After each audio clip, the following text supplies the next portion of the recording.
go without food in the same way, then I will go into the king. Before siyang pumunta sa hari, mga kapatid, ang ginagawa po nila, o ang ginawa po nila, ay mag-pray.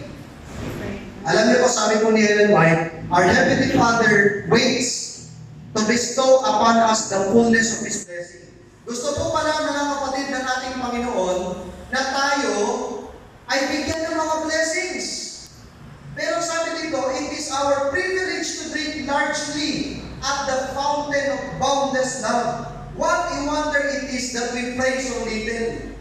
Alam niyo, mga kapatid, naalala ko ninyo, nung sinabi ng Panginoon kay Elisha, ano ang gusto mong ibigay ko sa iyo? Kasi aalis na si Elijah. Ano sabi ni Elisha? Bigyan niyo po ako ng pitong ulit ng Espiritu. No? 7 times of Elijah's spirit. Lakas ng loob. Encouragement. Mga kapatid, kung pinipino si Elisha, anong gusto mo? Kayo na mo bahala, Lord? Mga Pilipino, mga kapatid, kakaya ko pag tinanong eh. Kumain ka na? Busog pa ako? Ano ho? Nagperienda ka na? Okay pa ako? Ano okay? Gusto mo o hindi? Alam niyo, mga kapatid, kung minsan, tayo mga Pilipino mahihayin. Tama? Pero alam niyo po, sabi ni Ellen White, pagdating daw sa prayer, hindi po dapat tayo nahihiya.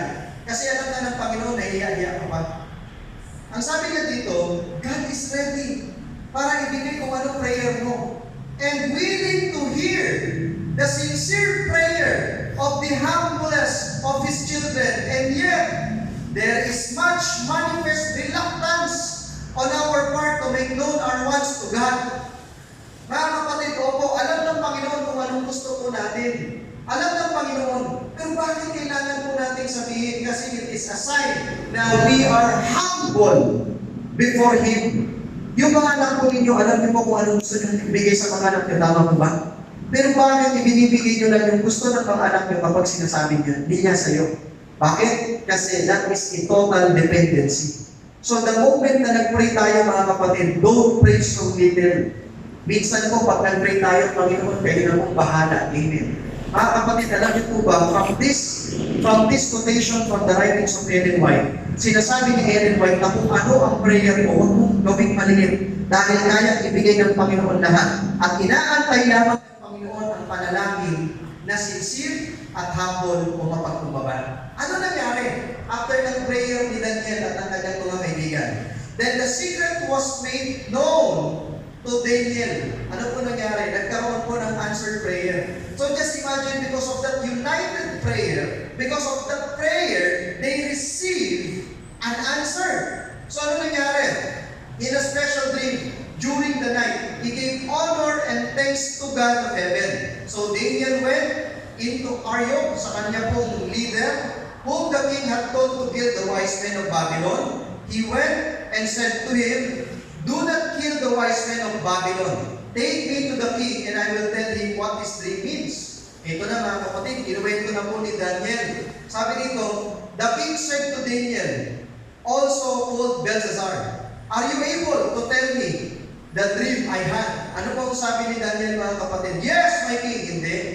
Hindi niya sinabi yun. Ang sabi niya, no wise men, wonder workers, or men who use secret ways can make this dream known to the king. But there is a God in heaven. Ano napansin niyo, mga kapatid? United prayer, answered prayer, the focus of answered prayer is crediting everything to God. Ang ganda, no, mga kapatid? Na kapag meron palang answered prayer, don't forget God. Kasi sabi ko nga recently, mga kapatid, ang dami nating times na kapag may dumadating tagutong sa atin, grabe ang prayer natin, nakalugod. Panginoon, ganito, ang haba ng prayer natin, Panginoon, wala na po kaming makain.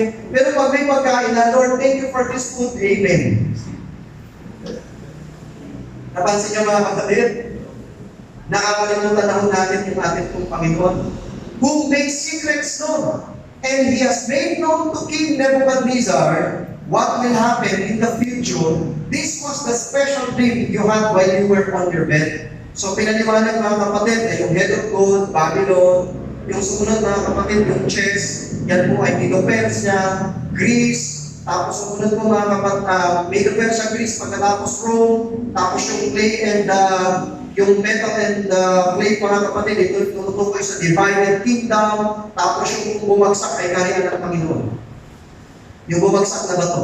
Winasak ang lahat ng kaharian at ang naitayong kaharian ay ang kaharian ng ating Panginoon. Yun ang meaning po sa dream ni Nebuchadnezzar. Ano po nangyari after the dream? Then the king gave Daniel much power and gave him many great gifts. He made him ruler over the whole land of Babylon and the head of all the wise men of Babylon. And Daniel asked the king to put Shadrach, Meshach, and Abednego as leaders over the land of Babylon while Daniel stayed near the king. Ano po makikita niyo mga kapatid? There's always a blessing in answered prayer. Amen? Every time pala na nagpipray tayo, always and always sasagot ang Panginoon at may blessing sa pagsagot ng prayer sa atin. Amen? Hindi ko po alam mga kapatid kung ilan sa atin yung nanalangin sa Panginoon. At ang sabi natin, Panginoon, gusto ko po mangyari ito. Ngunit dahil sa tagal, dahil sa delays para sa iyo, ay hindi nangyari, kaya hindi mo na ito pinapanalangin ulit. To the point na nanghina ka na lang kasi hindi naman sinasagot ng Panginoon ang mga prayers mo. To the point na, Lord, gusto ko po ng sweet heart. Alam niyo mga kapatid, naalala ko, meron ako isang kaibigan Dapat detail ang pag-pray natin.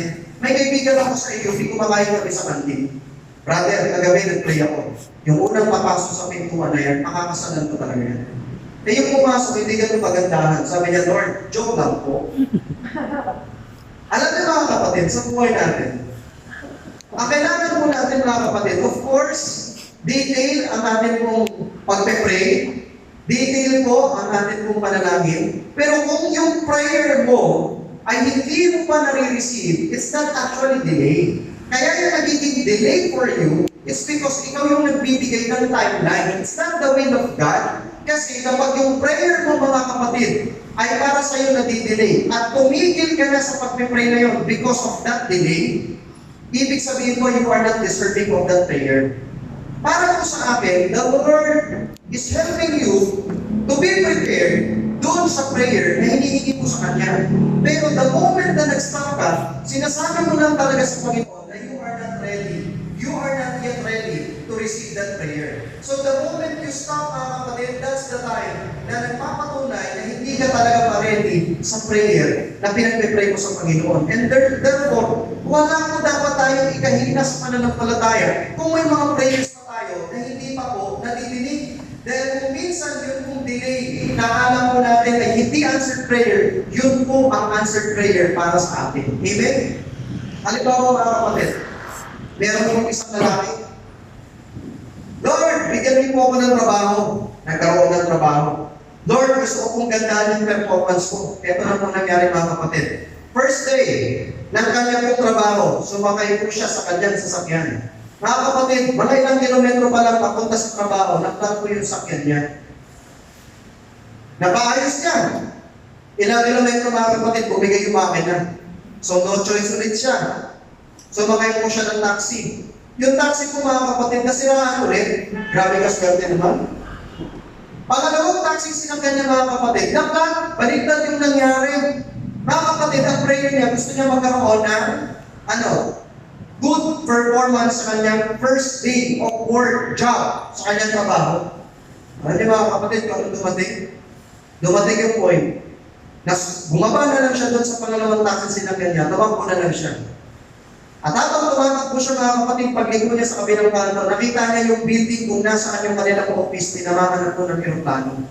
Yun pala yung 911. Mga kapatid, kung hindi siya na-delay, siguro patay na po siya. Alam niyo mga kapatid, kung minsan may mga prayer tayo na may delays, hindi po yan delay. Pag yan po dumating, exact time yan. Kasi sabi ng Panginoon, when the time is right, the Lord will make it happen. Amen? Kaya kung sa buhay po natin, huwag tayong manghina because of an unanswered prayer. Hindi mo dapat natin ikahinan yun. Ano pa? Ang sabi po dito mga kapatid, then the king, Nebuchadnezzar, fell on his face and gave honor to Daniel. He had a gift and special perfume brought to him. The king said to Daniel, "For sure your God is God of gods and Lord of kings, and He makes hidden things known, for you have been able to make known this secret." Alam niyo mga kapatid kung ano po nangyayari? Ina-appreciate na ngayon ni King Nebuchadnezzar ang value of prophecy. Alam niyo po, when we say value of prophecy mga kapatid, ito po ay ibinibigay ng Panginoon for us to be strong, for us to grow. Hindi ko po alam mga kapatid kung bakit po kayo nandito lahat. I'm sure lahat po kayo dito may kanya-kanya mga personal things to do ngayon pong gawin ito. Tama? May mga bagay kayong dapat gawin. Diba kayong iba pa sa inyo may mga teleserye pang dapat panoorin. Hindi ko po alam. Pero just imagine mga kapatid, God put you here in order to appreciate prayer. Amen? Yung kahalagahan po mga kapatid na panalangin. Dahil prophetically speaking, mga kapatid, tayo po ay nasa huling panahon na at tinatawag tayo ng Panginoon to have that revival and reformation.